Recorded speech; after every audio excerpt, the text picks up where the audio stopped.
got so motherfucking design on right now.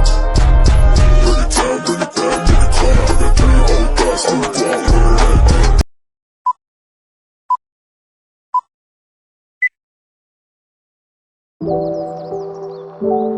Konsep dasar. Pertama, pengertian. Ekonomi mikro Islam berarti suatu sistem yang di dalamnya terdapat perilaku beberapa individu, baik sebagai konsumen, produsen, atau tenaga kerja yang dalam kegiatan ekonominya selalu diilhami oleh nilai keislaman. Permasalahan ekonomi Islam terbagi menjadi 2, yaitu keinginan, nyaris tanpa batas, dan sumber daya terbatas. Maksud dari nyaris tanpa batas dalam ekonomi mikro Islam adalah bahwa manusia memiliki keinginan yang luas dan beragam dalam hal konsumsi barang dan jasa. Namun, dalam konteks ekonomi Islam, ada batasan yang diberlakukan oleh prinsip-prinsip syariah untuk memastikan bahwa keinginan tersebut dipenuhi dengan cara yang sesuai dengan nilai-nilai agama, termasuk menghindari praktik ekonomi yang dianggap haram dan memprioritaskan keinginan sosial.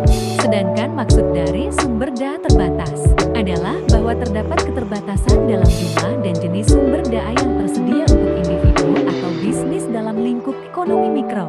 Keterbatasan ini perlu dikelola dengan bijaksana sesuai dengan prinsip-prinsip ekonomi Islam, termasuk pematuhan terhadap prinsip-prinsip syariah seperti larangan riba dan penekanan pada keadilan sosial dalam alokasi sumber daya tersebut.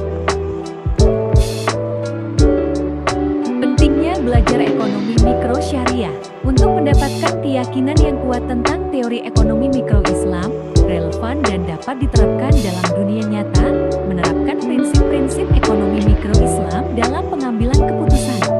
Selanjutnya, ruang lingkup ekonomi mikro syariah yaitu permintaan dan penawaran asumsi rasionalitas dalam ekonomi Islam. Dalam ekonomi Islam, permintaan dan penawaran diasumsikan berdasarkan rasionalitas, yang berarti individu-individu membuat keputusan ekonomi mereka dengan bijaksana dan berdasarkan pertimbangan yang sesuai dengan prinsip-prinsip Islam.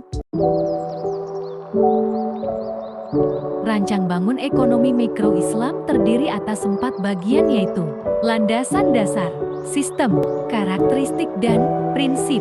Landasan dasar meliputi Al-Quran dan Hadis. Sistem meliputi Islami dan Syumuli. Karakteristik bersifat ketuhanan atau ilahi.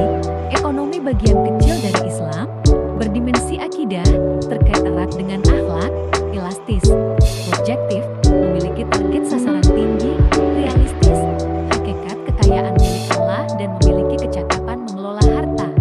Dan prinsip, menurut Abdul Manan, yaitu prinsip keadilan, kebersihan, kesederhanaan, kemurahan hati, dan moralitas.